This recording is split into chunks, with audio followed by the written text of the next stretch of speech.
Hello everyone. Oh, it's been a week. I've been slacking here on my video, guys. Yes, there's more storytelling from your Lola. Well, I hope everyone is doing wonderful. As you can see me, I'm doing wonderful. It's still giggling, laughing going on. We're green now, so sorry to interrupt, guys. Anyway, to make the long story short, after the dance episode with Jerry, I went back to the bar. And this bar, like I said, it kind of mended my broken heart because of the music, the jukebox, and another thing too. The whole family were there in that bar. So this is not a typical beer house in the Philippines. This is a family home. You know, it was a happy home to me. And I kind of noticed too that the brother of the owner of this bar kind of courting me.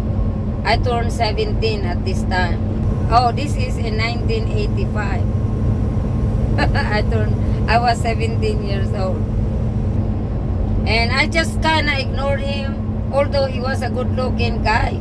Yeah, he was. He was like almost 6 foot guy and broad shoulder and light skin. Yeah, he's not a typical 5'5" Filipino guy. The average height anyway. And the whole family, like I said, the sisters, the brother were really nice to me. Make the long story short, one day the sister called me and want me to come downstairs. So I did. Jimmy joined me during lunchtime, and his sister talked to us and told me that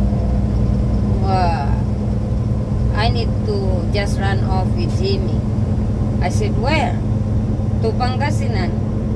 She said, because he just here on vacation, and when he goes back to Pangasinan, I think you need to go back with him. You and him settle down. I was like, no, I can't. I was so surprised too. You know, that she's asking me to do this with him, you know, to run with him. And I said, no, I can't. She said, why? I said, because I owe too much money from the clothes that I've been getting from this Bombay India guy, you know. And she said, not to worry about it. She gonna pay it off. She just want me to settle down with Jimmy in Pangasinan.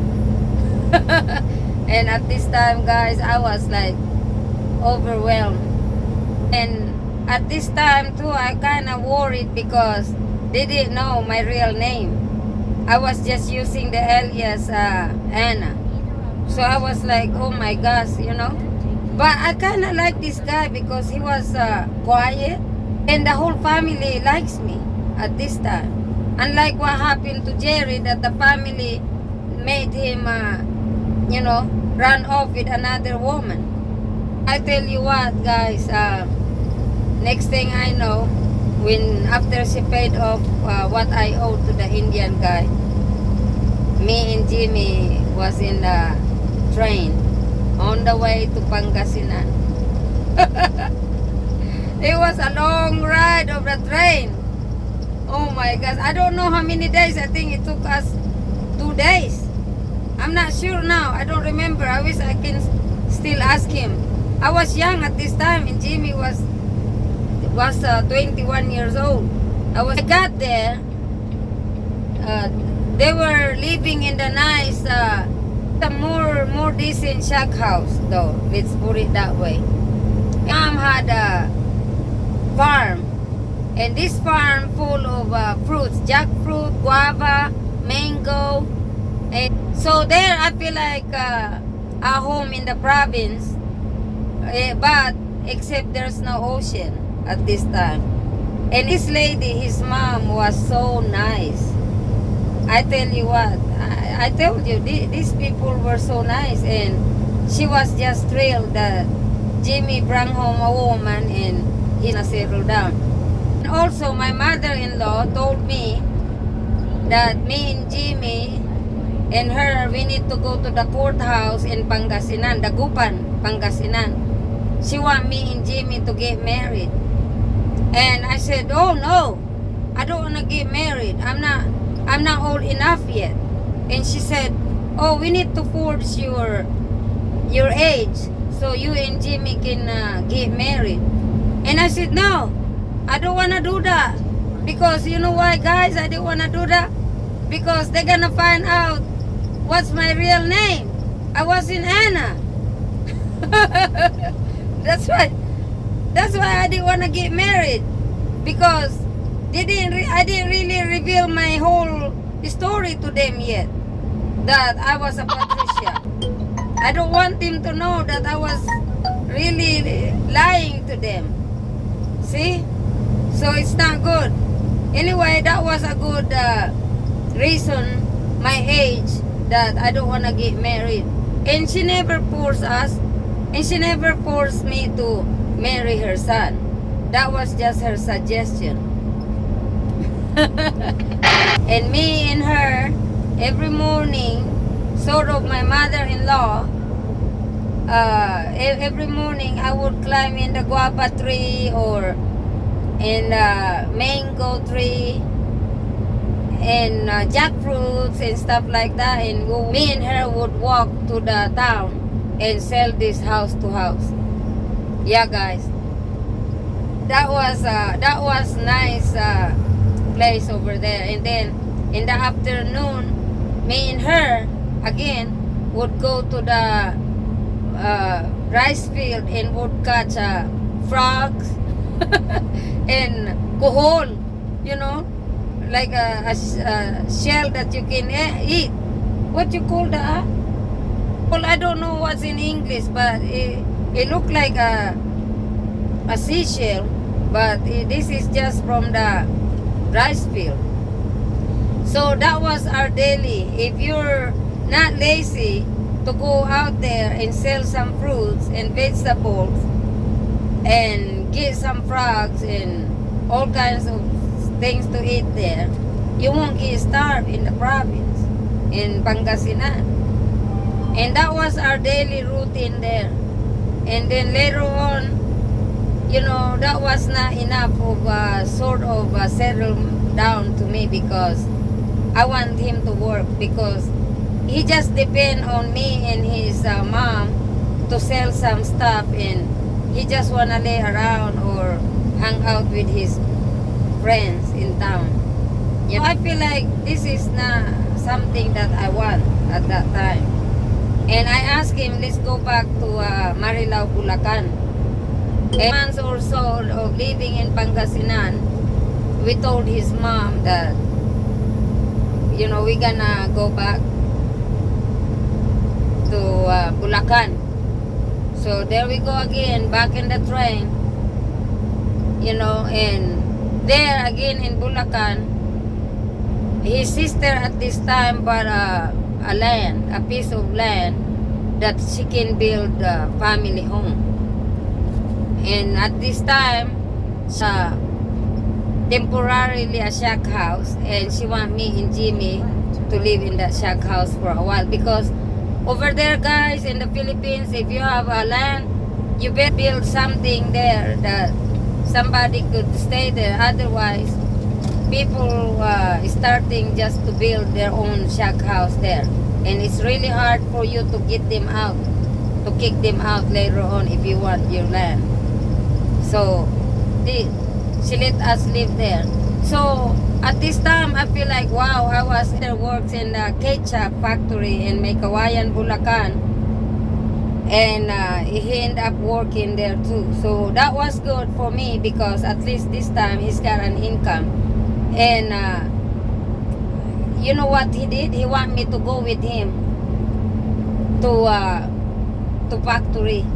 and his brother girlfriend and me were cooking right there outside the door in the factory, and then during a night we were sleeping there in the boxes in the warehouse. That was our little bed, bunch of boxes. Can you imagine that? I don't even remember how much he was making in the factory. And then I got tired of that kind of situation too. So I asked his sister that if I could borrow some money and I can start a barbecue. And yes, she let me borrow some money. And 4 o'clock in the morning, I always go to the market there in Marilao, Bulacan, just to get chicken feet, chicken neck, liver, whatever I can do barbecue in front of the beer house. I had a little barbecue stand there, you know. And Jimmy, one day, Jimmy came home from work. He went straight to the bar because I was doing the barbecue there. I tell you what, the customer were talking to me, buying a barbecue, and Jimmy, in his jealousy, went to the back of the bar and got the ice pick and stabbed this guy. Yeah, this guy was facing towards me, and when everybody's yelling, "No, Jimmy!" and then he turned around like this, and he ended up getting stabbed in the dang shoulder. Yeah, this guy went crazy of his jealousy. Jimmy was. Can you imagine? I was in the other town that left me and off with another woman, and then here I am in the next town with a guy who's really jealous, who got really possessive. And his sister, he went to jail for it. And his sister bailed him out. And his sister told him not to do it again. He did the same thing. He didn't stab any more person, but he ended up slapping me because I like to talk. I like to talk to the people who wants to buy. Anybody who buys my barbecue. And he ended up slapping me. And one day I was fetching water and there was a guy talked to me. Of course, when you are outside fetching water, guys, in the Philippines, there's all kinds of people fetching water, not only you, you know. And he saw me talking to this guy, or this guy talking to me, and he ended up slapping me, and him had to fight right there in front of everybody who's fetching water. Lord. Yeah, and finally I showed his sister what he did. All inside my mouth, inside my cheek, there was all kinds of blood clot. That's how bad it was. Yeah. So I told his sister, I'm leaving, and she told me to give him a chance. No, it's so many chances already, 3-4 chances, and he don't, and he didn't care. He didn't listen. So one morning he went to work. Oh man, I packed up and left, got in the journey, and I went back to the old town where I made my bad reputation with Jerry. Yeah.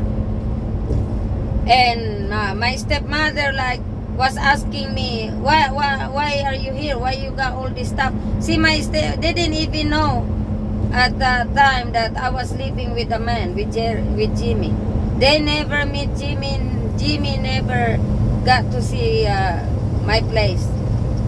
Yeah, it happened so fast that he showed early on in the first year of our relationship that that it's not good. And then, to make the long story short, I think I was home already for a couple days. And in the morning, my stepmother was on my stomach. Patring, I think you're pregnant. I said, what? Yeah, she said, I think you're pregnant. Let me see. And sure enough, I was pregnant. When I left Jimmy, I was pregnant. My stepmother wants to abort it again. Twice.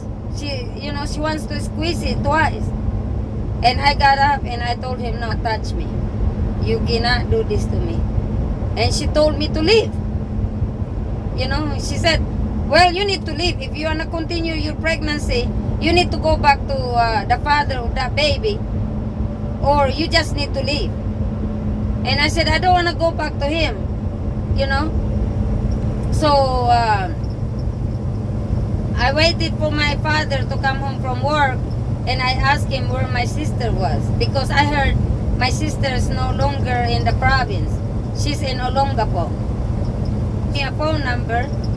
And I went to the store and get the dial, the dial phone. The dial tone phone.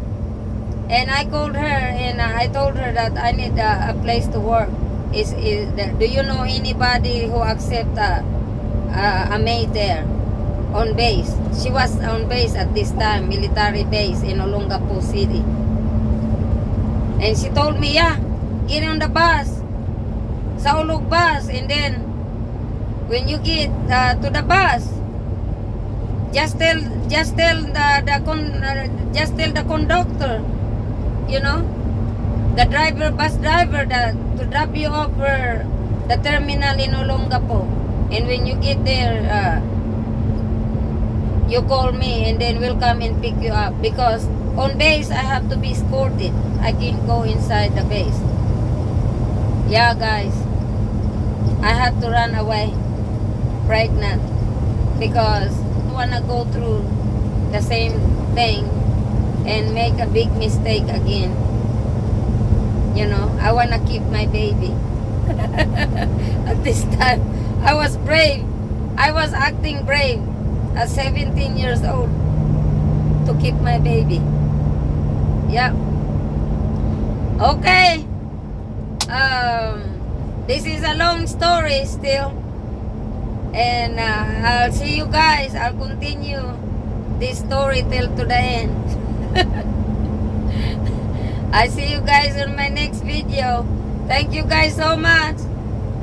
Bye-bye. Shout out to Jose Joseph de la Cruz from Negros Oriental, Philippines. Thank you so much for subscribing. And let me know, guys, if you want me to shout out your name. I shout out your name in my next video. Okay, thank you guys. Thank you, Jose Joseph de la Cruz. Thank you for your support. Bye-bye.